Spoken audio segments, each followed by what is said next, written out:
बापूराव जामखंडे, आपण news run केली ना त्या फेक पनीर प्रकरणामध्ये त्याचा हात होता का मला विचारत होता माझा मित्र. आता सगळ्यांना माहिती आहे ना मी MNN जॉईन केलं, सो माझ्याकडून सतत अपडेट्स मागत असतात ते. मग तू काय सांगितलंस? खरं जे MNN नेहमी करतं, खरं सत्य. म्हटलं हो माझ्या बहिणीनेच न्यूज एअर केली होती. घाबरला, मला म्हणाला बापूराव जामखंडेच्या वाकड्यात जाताय तुम्ही, तो कोण आहे तुम्हाला माहिती आहे का? म्हटलं माझी बहीण कोण आहे ते माहिती आहे का? तिला स्वतःची काळजी तर नाहीच आहे, दुसऱ्यांची तर नाहीच नाही.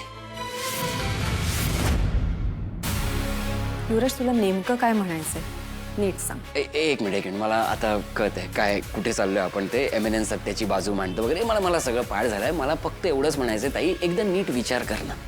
तो जे म्हणाला ना त्याचा नीट विचार करणं एकदा. आपण खरंच ही न्यूज रन करणं आता थांबवूया का? बापूराव जामखंडे माथे फिरू आहे, तो कोणत्याही थराला जाऊ शकतो आणि तुलाही चांगलंच माहिती आहे. पण अरे आपण आपलं काम प्रामाणिकपणे करतोय, मग आपल्याला घाबरायची काय गरज आहे? घाबरायची गरज नाहीये. Of course not. इथे आपल्या या घरावर बापूराव जामखंडेने हल्ला केला होता, तू विसरलीस का ताई? एक न्यूज रन करण्यासाठी आपण सगळ्यांचं आयुष्य स्टेकवर लावतोय. तुला खरंच हे पटतंय? बरं माझं म्हणणं असं नाहीये की आपण न्यूज रन नको करूया. न्यूज रन करून झालोय आपण ऑलरेडी. मी म्हणतो की सतत 30 न्यूज दाखवून काय मिळणार आहे आपल्याला? TRP साठी करतोय आपण. MNN TRP साठी वर्क करतं. ताई प्लीज एकदा नीट विचार कर ना. आयुष्यात पुढे जाऊया ना आपण. एवढ्या न्यूज आहेत, जगात एवढं सगळं घडतंय, आपण का बापूराव जामखंडेच्या मागे लागलोय? पण मला माझ्या फॅमिलीची काळजी आहे म्हणून मी बोलतोय, बाकी काय नाही. आपल्या घरावर जो हल्ला झाला ज्या प्रकारे, त्या असं का बघतेस माझ्याकडे? तर मी काही चुकीचं बोलतोय का मी? नाही नाही, अजिबात नाही.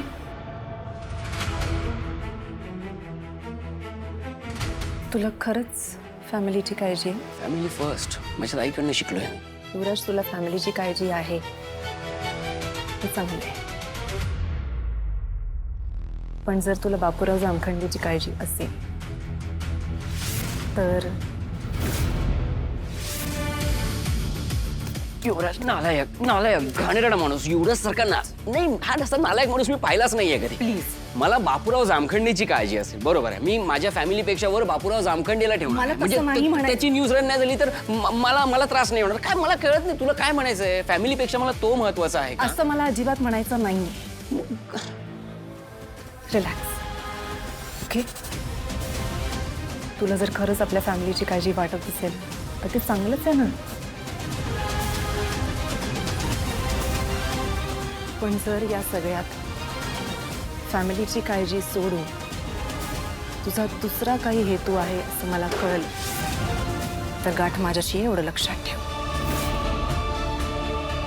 आणि मग माझ्यासाठी माझी कंपनी सगळ्यात जास्त महत्त्वाची असेल, माझा भाऊ नाही. This better be only about family. Yuvraj, go. तू जात होतास ना कुठेतरी बाहेर? आत विचार कर सगळ्याचा.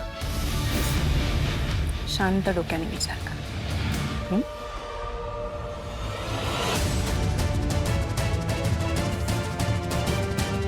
कौशिकी, गुलाब, बापूराव, केदार, तारणी सगळे या एकत्र यास.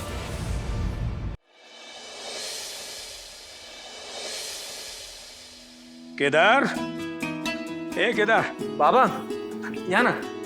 काय या. काही कामात नव्हतंस का? नाही नाही, हे वाचत काय कन्फेस? नाही, किलिंग ऑनर.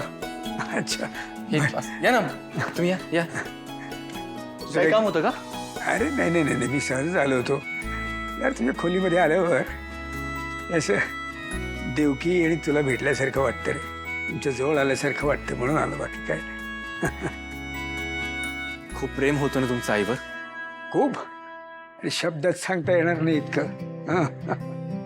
आई जेव्हा जेव्हा मला तुमच्याबद्दल सांगायची ना तेव्हा तेव्हा तिच्या डोळ्यात तुमच्याबद्दलचं प्रेम दिसायचं. एवढ्या संकटांना तोंड देऊन सुद्धा तिचा तुमच्यावरचा विश्वास का कमी झाला नाही हे आज कळतंय मला. बाबा, हां, आईला खुश ठेवण्यासाठी, तिचा विश्वास जिंकण्यासाठी तुम्ही खूप काही गोष्टी केल्या असतील ना? आता त्यावेळेचं सगळे आत्ता कसं सांगू? सांगा ना, एक मित्र म्हणून सांगा. तुम्ही म्हणता ना की बाप आणि मुलाचं नातं मैत्रीचं असतं, मग मित्र म्हणून सांगा ना. अच्छा, म्हणजे तारणीला खुश ठेवण्यासाठी म्हणून हे विचारतोयस? नाही, तसं नाही म्हणजे तुम्ही आईसाठी काय काय केलंय म्हणजे तिला सरप्राईजेस गिफ्ट वगैरे हे सगळं दिलं असेल ना तुम्ही? हे सगळं आमच्या वेळेला असलं काही नसायचं रे. हा. हे सगळं आता असतं. आमच्या वेळेला प्रेमाचे दिवस वगैरे असे काही साजरे केले जायचे नाहीत. प्रत्येक दिवस हा प्रेमाचा असायचा. हे संसारात आपल्या जोडीदारावरचं ओझं थोडंसं हलकं करणं, तिचं मन जपणं, तिच्या सगळ्या गोष्टी ऐकणं, घरात भांडणं होऊ नये म्हणून आपणच थोडी पडती बाजू घेणं, हे असायचं आमचं प्रेम. शेवटी काय ती मुलगी अरे तिचं आधीचं सगळं विश्व सोडून आपल्या बरोबर आलेली असते. तिच्या ज्या सगळ्या आवडीनिवडी जपणं, तिला कधीही दुःख होऊ नये, कुठल्याही प्रकारचा त्रास होऊ नये म्हणून तिची काळजी घेणं, यातनं आम्ही आमचं प्रेम व्यक्त करायचो. आणि जर आपल्याकडून चुकून तिला त्रास झाला तिला दुःख झालं तर मग काय करायचं? काय सरळ कान धरायचे स्वतःचे.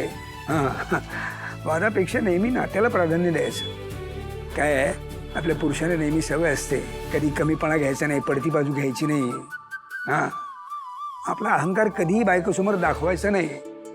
काय असतं रे, प्रेम आपले आई वडील मुलं यांचं आपल्यावर प्रेम असतं, कारण जन्मजात काही नाती घेऊन आलेलो असतो आपण.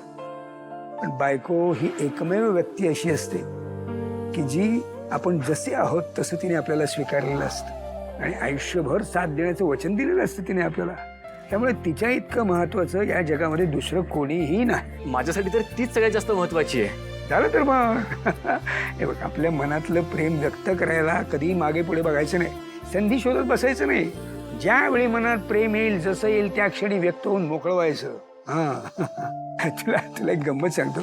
आमच्याकडे ना घरी जुना टेप रेकॉर्डर होता एक. हां, तर तुझ्या आईला म्हणजे देवकीला किशोर कुमार खूप आवडायचा. म्हणजे किशोर कुमारची गाणी खूप आवडायची. हो. पण मला भीमसेन जोशी आवडायचे. पण तुला सांगतो, देवकी रोज सकाळी भीमसेन जोशींच्या गाण्याची कॅसेट लावायची. का तर मला भीमसेन जोशी आवडतात म्हणून, आणि मी रोज रात्री किशोर कुमारची गाणी लावायचो. का तर तिला किशोर कुमार आवडतात म्हणून. पण हे सगळं आम्ही कधी ठरवून केलं नाही बरं का. हां, असंच असतं रे. अशा छोट्या छोट्या गोष्टींमधनंच एकमेकांवरचं प्रेम दिसत असतं, व्यक्त होत असतं. नात्यांमध्ये काय चढ उतारी येतच राहतात, पण कोणत्याही परिस्थितीत आपल्या जोडीदाराला प्राधान्य देणं हेच खरं प्रेम. कळलं? त्या आमरसापेक्षा जास्त प्राधान्य लस्सीला मिळत आहे. काय काय म्हणालास का? नाही, तुम्ही हे जे सांगितलंय ना हे सगळं मी लक्षात ठेवेन. काय लक्षात ठेवायचंय?